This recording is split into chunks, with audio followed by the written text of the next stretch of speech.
Okay, ni first nak ambil attendant, pergi kepada access dulu. Okay, pangkah sini. Okay, tick kat sini. Lepas tu pergi dekat view ni, get transaction, tekan get all, tekan start. Kita tunggu sampai habis. Ok, dah habis, tekan close. Lepas tu pergi balik kepada attendant.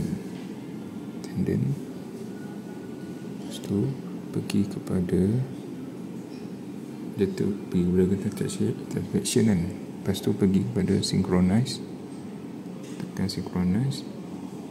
Lepas tu start time, end time. Ok, contoh kita pilih start 1.9 sampai 1.9 sampai 30.9. Tik sini. Lepas tu ni double click dia, ada pergi ke kanan, access control, tekan. Lepas tu tekan OK. Ok, dah keluar macam ni. Kita nak search satu ID saja, tekan ID ni, tekan nombor 5 contoh. Lepas tu tekan search. Ok, keluar yang nombor 5 dia. Turun.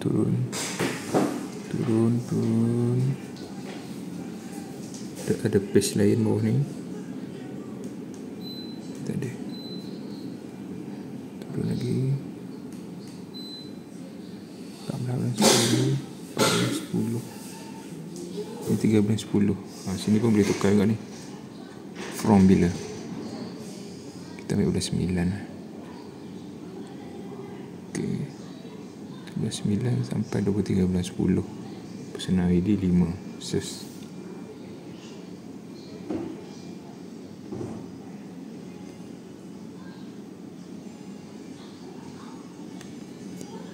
Okay, lepas tu nak export, tekan export original record, tekan password. Okay, lepas tu ni tekan no, lepas tu tekan OK. Okay, file kat atas ni, tunggu dia habis loading dulu. Okay, dah habis. Tekan kat atas tu, tekan yes.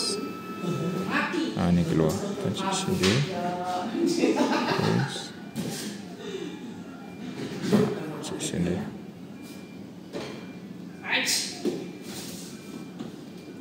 $13.10.